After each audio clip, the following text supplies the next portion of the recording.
जय श्री कृष्णा। आप सबका वैदिक प्रेडिक्ट में स्वागत है। दोस्तों, मई के महीने में काफ़ी बड़े परिवर्तन हुए हैं और इन परिवर्तन में गुरु और राहु का भी हुआ है। गुरु 14 मई को राशि परिवर्तन किए हैं वृषभ राशि से मिथुन में, और राहु 18 मई को राशि परिवर्तन किए हैं। वो वक्री चलते हुए मीन राशि से कुंभ राशि में आए हैं। अब इन दोनों राशियों का, इन दोनों ग्रहों का परिवर्तन आपस में कनेक्टिव कैसे बनता है, क्योंकि गुरु मिथुन राशि में आए हैं जो कि वायु तत्व की राशि है, और राहु आए हैं कुंभ राशि में, ये भी वायु तत्व की राशि है। और ये जो त्रिकोण है, मिथुन, तुला, जो कि तुला भी वायु तत्व की राशि है, और कुंभ, ये त्रिकोण काम त्रिकोण भी कहलाता है। यानी कि आपकी इच्छा पूर्ति के लिए ये त्रिकोण होता है, जो आपकी बहुत प्रबल इच्छा दिखाता है। और जब यहाँ पर राहु और गुरु का प्रभाव आ जाए तो जाहिर बात है कि उसमें ज़बरदस्त तेज़ी आती है। ऐसी चीज़ें जो आप कब से सोच रहे हैं कि ये ऐसा मैं करना चाहता हूँ, और वो आपके लिए ये पॉसिबल हो जाए।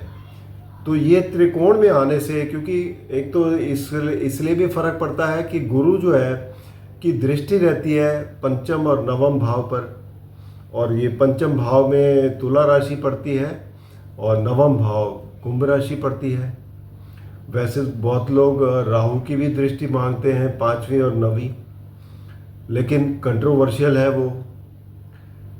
लेकिन जब गुरु की दृष्टि पड़ रही है राहु पर, और एक गुरु बहुत ही एक सौम्य ग्रह है, अच्छे ग्रह हैं, जब भी राहु पर दृष्टि पड़ती है तो बहुत ही अच्छे परिणाम देते हैं। राहु भी पॉजिटिविटी बहुत होती है। तो ये तो साफ है कि इन 3 राशियों में, खासकर अब गुरु बैठे हुए हैं मिथुन राशि में, तो मिथुन राशि में जैसे कि मिथुन राशि किस चीज़ के लिए है, आपके कम्युनिकेशन की है, पराक्रम की है, आपके भाई बहनों का जो सहयोग है उसके लिए है, जो आपके साथ लोग काम करते हैं उसका है। तो यहाँ आपको सहयोग मिलेगा, और ये साल भर रहने वाला है, क्योंकि राहु जो है वो कुंभ राशि में तो अगले दिसंबर तक रहेंगे, 26 तक, लेकिन गुरु जो है वो अगले मई तक तो रहेंगे, 26 तक। तो एटलीस्ट 1 साल तक तो ये प्रभाव देखने को मिलेगा। उसके बाद तुला राशि को भी बहुत फ़ायदा होगा, क्योंकि गुरु की दृष्टि पड़ रही है, और तुला राशि बेसिकली देखा जाए तो एक रिलेशनशिप की राशि है। आप बेसिकली सोशली बहुत एक्टिव होते हैं, और साथ ही में इसको अगर काल पुरुष कुंडली का देखा जाए तो पार्टनरशिप का घर भी है, विवाह का भी संबंध बनता है इस घर से। तो यहाँ पर भी काफ़ी आपको अच्छे रिजल्ट देखने को मिलेंगे। फिर वैसे ही कुंभ राशि पड़ती है, जो कि काल पुरुष कुंडली का 11वां भाव है, लाभ स्थान है। तो लाभ पर राहु बैठे हो और ऊपर से गुरु की दृष्टि हो, तो ये एक बहुत ज़बरदस्त लाभ मिलते हुए दिखाई देंगे, और कुंभ राशि के लिए भी बहुत अच्छा एक किस्म से रिज़ल्ट देखने को मिल सकते हैं इस 1 साल में। और इसका सबसे प्रबल इफेक्ट जो आता है वो आता है जब गुरु और राहु नक्षत्र परिवर्तन में भी होंगे। देखिए, नक्षत्र परिवर्तन ज़्यादा प्रबल हो जाता है, क्योंकि गुरु होंगे आर्द्रा नक्षत्र जो राहु का है, और राहु होंगे गुरु के नक्षत्र में, जिसे हम ये कहते हैं पूर्व भाद्रपद नक्षत्र, जो पार्ट कुंभ राशि में आता है। जो 3 पद आते हैं इसमें, 20 डिग्री से लेकर 30 डिग्री तक, तो क्योंकि उल्टा चलते हुए जाते हैं ये, तो ये जब नक्षत्र परिवर्तन भी होगा तो नक्षत्र परिवर्तन में और प्रबल रिजल्ट मिलेंगे। एक किस्म से यहाँ पर एक गुरु चांडाल योग भी बन जाता है। तो ये रिजल्ट देखने को मिलेंगे। ये खासकर इन 3 राशियों के लिए तो बहुत ही अच्छा है, जो मैंने बताया मिथुन, तुला और कुंभ के लिए। अब बाकी राशियों पर भी बात कर लेते हैं। इससे पहले कि मैं शुरू करूं, आप सबसे रिक्वेस्ट करता हूं, अगर आपने चैनल को सब्सक्राइब नहीं किया तो कृपया सब्सक्राइब करके बेल आइकन ज़रूर दबा दें, ताकि आने वाली वीडियो की नोटिफिकेशन मिल जाए। और अगर आपको वीडियो पसंद आए तो आप इसे लाइक करें, शेयर करें, ताकि दूसरों को भी इसका लाभ उठाने का मौका मिले। और साथ ही में कोई भी अगर आप प्रश्न देते हैं, कोई भी आप सुझाव देते हैं कमेंट बॉक्स में, उस पर ज़रूर गौर किया जाएगा, उसका जवाब ज़रूर मिलेगा। तो चलिए बाकी राशियों का भी देख लेते हैं। बाकी राशियां हैं, जैसे मेष राशि है, तो मेष राशि के लिए गुरु बैठेंगे तीसरे भाव में, जो कि तीसरा भाव कम्युनिकेशन का है, भाई बहनों का है। और वैसे ये राशि भी उसी के लिए ही है, काल पुरुष कुंडली की तीसरी राशि है। और यहाँ से गुरु की दृष्टि सप्तम भाव पर पड़ेगी। सप्तम भाव तुला राशि है। जिनका विवाह नहीं हुआ उनके विवाह के पूरे संयोग बनते हैं, और इस दौरान इस साल बिल्कुल प्रबल योग बनेंगे। अगर आपकी बर्थ चार्ट में भी उसका प्रॉमिस है तो ये देखने की ज़रूरत होती है। इसके बाद लाभ स्थान पर दृष्टि पड़ेगी। लाभ स्थान, क्योंकि कुंभ राशि है, राहु यहाँ पर बैठे हैं, अचानक बहुत ही लाभ देंगे। आपका नेटवर्किंग बहुत अच्छा होगा, लोगों के साथ काफ़ी अच्छे संबंध बनेंगे। और इसी तरीके से आपके जो चाचा हैं या बड़े भाई हैं, उनके साथ भी आपके संबंध काफ़ी अच्छे रहेंगे, उनसे भी काफ़ी लाभ मिलता हुआ दिखाई देगा। बात करेंगे अब वृषभ राशि की। तो वृषभ राशि के लिए गुरु बैठेंगे दूसरे घर में, धन भाव में। दूसरे घर के गुरु कारक भी होते हैं, तो यहाँ पर आपके लिए देखा जाए तो धन में वृद्धि होगी। पारिवारिक जो स्थिति है वो काफ़ी अच्छी रहेगी, और आपकी वाणी में भी काफ़ी बहुत सोची समझी होगी, बहुत नॉलेजेबल होगी। आपको लोग सुनना चाहेंगे, ये आपके लिए एक बहुत अच्छी स्थिति दर्शाता है। इसके बाद गुरु की दृष्टि, पंचम दृष्टि जो है छठे घर पर होगी, जहाँ तुला राशि है। छठा घर बेसिकली रोग रिपु ऋण का है, और यहाँ पर गुरु की दृष्टि होने से आपको धन का लाभ तो मिलेगा, साथ ही में इन सब चीज़ों से भी आपको काफ़ी सहायता मिलेगी गुरु की दृष्टि मिलने से। कार्यक्षेत्र पर नवीन दृष्टि पड़ेगी गुरु की, जहाँ राहु बैठे हुए हैं। तो कार्यक्षेत्र में काफ़ी आपको प्रोग्रेस देखने को मिलेगी। आपके लिए ये कह सकता हूँ कि अगर आप नौकरी करते हैं या व्यवसाय किसी में फील्ड में हो, तो आपके लिए नई नई कुछ योजनाएं होंगी तैयार, उसमें आपको बहुत अच्छे लाभ मिलते हुए दिखाई देंगे। आपके लिए आगे प्रोग्रेस के रास्ते खुलते हुए दिखाई देंगे। अब इसके बाद बात करेंगे कर्क राशि की, क्योंकि मिथुन राशि के लिए तो मैंने आपको बता ही दिया सबसे पहले। अब कर्क राशि की बात करेंगे, तो कर्क राशि के लिए गुरु बैठेंगे 12वें घर में। 12वां घर बेसिकली क्या है, आपके आध्यात्म का है, मोक्ष का है। और अगर आप कोई ऐसा काम करते हैं जिससे आपको विदेश से कोई सहायता मिल सके, तो इसके पूरे चांसेस हैं। अगर आप विदेश यात्रा प्लान कर रहे हैं तो उसमें भी आपको बहुत फ़ायदा मिल सकता है। आप विदेश पढ़ने के लिए जाना चाहते हैं, उसमें भी आपको यहाँ पर आपके कार्य बनते हुए नज़र आते हैं।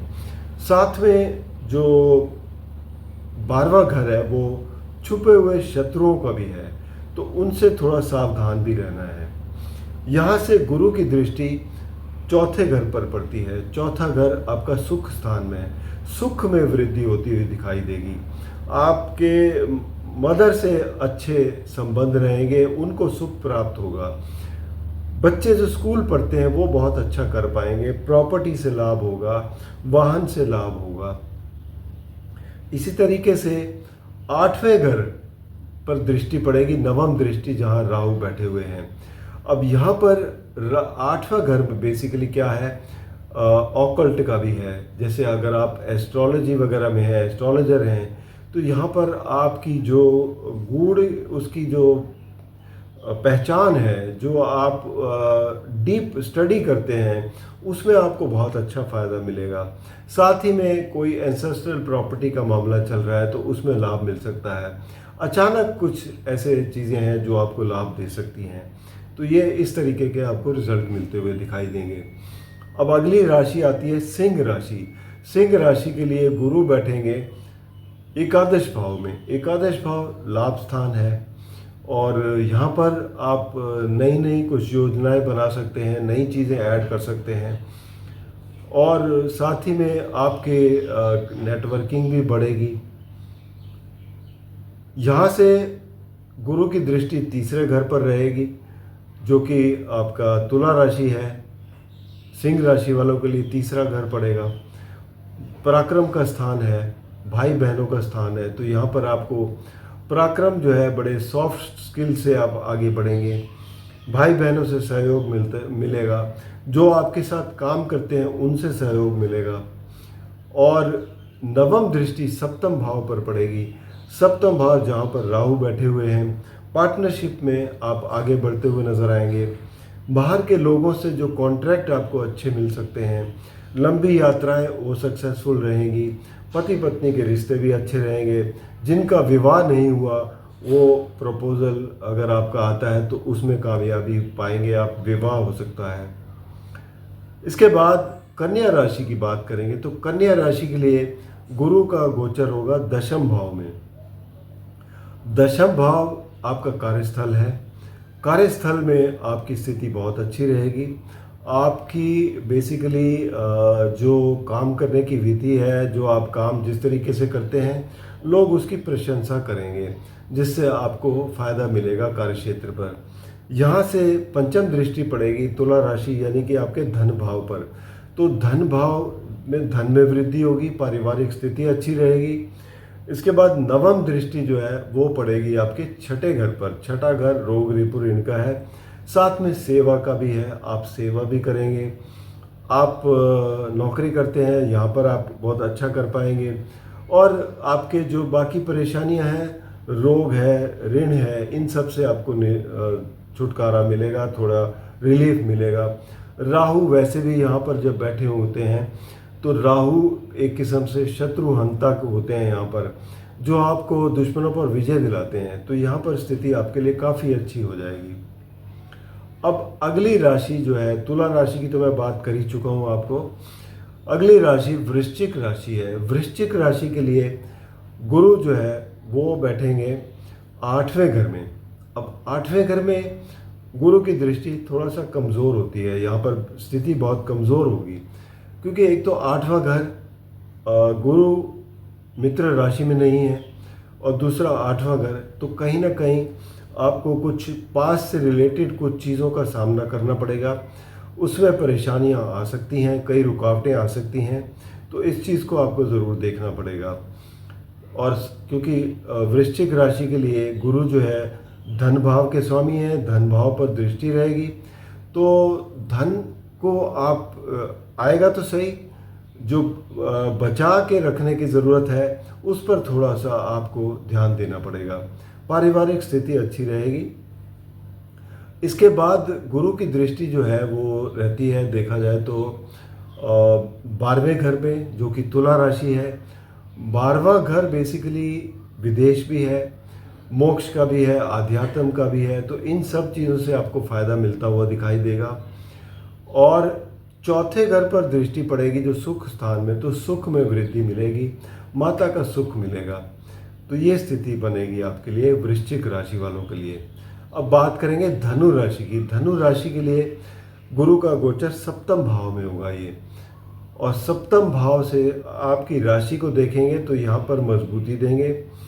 लाभ स्थान को देखेंगे पंचम दृष्टि से, तो लाभ में वृद्धि होगी। कम्युनिकेशन आपकी जो नेटवर्किंग बहुत अच्छी होगी, लोगों के साथ तालमेल बहुत अच्छा बढ़िया रहेगा।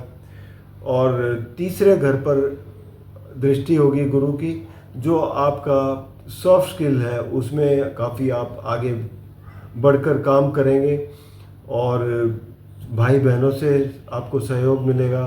साथ ही जो काम करते हैं उनसे सहयोग मिलेगा। आपके जो पड़ोसी हैं उनसे सहयोग मिलेगा। और जब राहु यहाँ पर बैठे होते हैं तीसरे घर में, तो आपका पराक्रम भी काफ़ी बढ़ जाता है। तो यहाँ पर आपके लिए बहुत अच्छी स्थिति रहेगी। सप्तम भाव में गुरु बैठे ही हैं। सप्तम भाव बेसिकली आपका पार्टनरशिप का है, पति पत्नी के रिश्तों का है।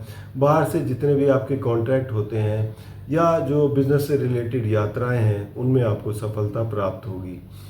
अब बात करेंगे मकर राशि की। मकर राशि के लिए देखा जाए तो गुरु की स्थिति जो है वो छठे घर पर होगी। अब छठे घर में भी गुरु की दृष्टि, गुरु की स्थिति यहाँ पर कमज़ोर रहती है। तो लेकिन गुरु जब यहाँ पर बैठकर आपके कार्य क्षेत्र पर दृष्टि डालेंगे, जो कि आपका तुला राशि है, तो कार्य क्षेत्र में वृद्धि होती हुई दिखाई देगी। यहाँ पर आपको एक अपवर्ड ट्रेंड दिखाई देगा। और उसके बाद नवम दृष्टि धन भाव पर है, तो धन में वृद्धि होती हुई दिखाई देगी। लेकिन यहाँ पर रोग वगैरह से, शत्रुओं से आपको थोड़ा सा सावधान रहना पड़ेगा। ऋण वगैरह है तो उसको भी थोड़ा ध्यानपूर्वक चलें। अब बात करेंगे अगली राशि जो है वो है कुंभ। इसकी मैं बात कर ही चुका हूँ आपसे। मीन राशि अंत में आती है। तो मीन राशि के लिए गुरु का गोचर होने जा रहा है चौथे घर में। चौथा घर सुख स्थान है। सुख स्थान में गुरु की स्थिति ठीक ही रहती है, कोई परेशानी नहीं है। और यहाँ से इनकी दृष्टि पड़ेगी आपके धनु राशि पर, जो कार्यक्षेत्र है, कार्यक्षेत्र में वृद्धि करेंगे। इसके अलावा पंचम दृष्टि पड़ेगी आपके अष्टम भाव पर। अष्टम भाव बेसिकली आपका ऑकल्ट भी है, एस्ट्रोलॉजर्स के लिए बहुत फ़ायदा है, डीप स्टडी करने में बहुत हेल्प मिलेगी। और आपको एंसेस्ट्रल प्रॉपर्टी या कोई ऐसी चीज़ें, अचानक धन लाभ हो सकता है। इसके अलावा नवम दृष्टि पड़ेगी आपके 12वें घर पर, जहाँ पर राहु बैठे हुए हैं। तो विदेश से जुड़े हुए काम आपके सफल होंगे। अगर आप कोई धार्मिक यात्रा पर जाना चाहते हैं, उसमें आपके लिए काफ़ी अच्छी रहेगी ये यात्रा। और अध्यात्म की तरफ कुछ आप ध्यान है तो उसमें आप कुछ स्पेंडिंग कर सकते हैं, कोई डोनेशन वगैरह दे सकते हैं, हॉस्पिटल वगैरह में कुछ आप योगदान दे सकते हैं, मंदिर वगैरह में योगदान दे सकते हैं। ये सब चीज़ दर्शाता है, जहाँ पर आपको काफ़ी अच्छे रिज़ल्ट महसूस होंगे। तो ओवरऑल 12 राशियों के लिए कुछ अगले साल के लिए इस तरीके का रिज़ल्ट होने वाला है। और प्रबल रिज़ल्ट रहेगा 14 जून से लेकर 13 अगस्त के बीच में, क्योंकि दोनों का एक किस्म से गुरु चांडाल योग भी बनेगा और इनका नक्षत्र परिवर्तन भी होगा। तो बाकी व्यक्तिगत रूप में आपको कोई भी समस्या है तो आप नीचे दिए गए नंबर पर संपर्क करें या vedicpredict@gmail.com पर अपने जन्म के विवरण देकर अपनी कुंडली का पर्सनल कंसल्टेशन ले सकते हैं। उपाय के तौर पर अगर आप करना चाहें तो गुरु के लिए देखा जाए तो गुरु अगर आपके कमज़ोर हैं तो विष्णु सहस्त्र नाम का जाप करें, इससे आपको बहुत फ़ायदा होता है। राहु के लिए भगवान रुद्र की आराधना करें और इससे आपको राहु जो है काफ़ी अच्छे परिणाम देते हैं। धन्यवाद।